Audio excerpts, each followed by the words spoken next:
Thousands of lives have been ruined after being robbed of their hard-earned money. Why am I saying this? Well, fake romantic relationships, exciting investment deals orchestrated from scam compounds in Southeast Asia have all become a global menace. And now, a U.S. report has linked China to all of this. The Select Committee on China in the U.S. House of Representatives has released a report detailing its investigation into the scam center network operating in many nations, including Cambodia and Myanmar. Rather than directly alleging any state-backed conspiracy, it blames Chinese governance and enforcement patterns for enabling growth of these very criminal networks. Take the case of billionaire businessman Chen Zi, who was extradited from Cambodia to Beijing in January this year for his involvement in operating scam compounds.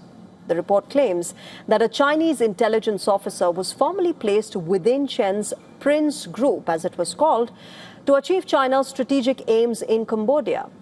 It also identified a pattern where China takes action against scam-linked accused only after they become diplomatically costly.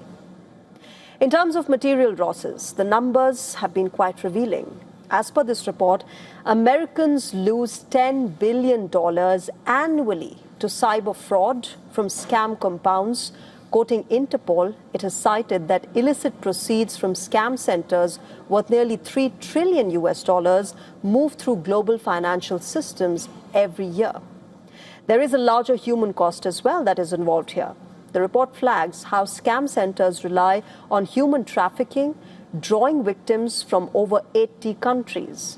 Now, as per the U.S. committee, victims have reported being subjected to physical and sexual violence and threats of resale to meet scam performance quotas. These persons face a dual jeopardy.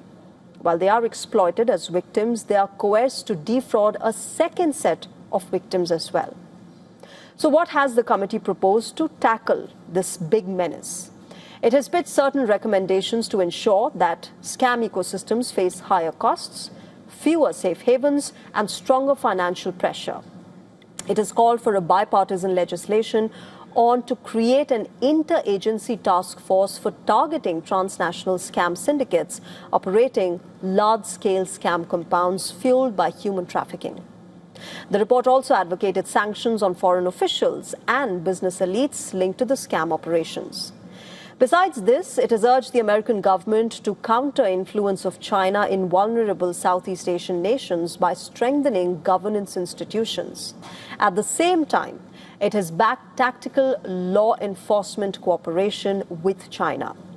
This report, remember, comes just a month after Cambodia passed a landmark legislation mandating punishment of 2 to 10 years in prison and fines of up to $250,000 for those who have been convicted in online scams.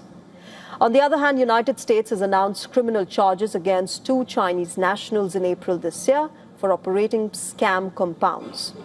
Amid this, calls are now growing for more effective action to ensure relief for those who've been trapped in these hellholes and for millions of vulnerable people across the world.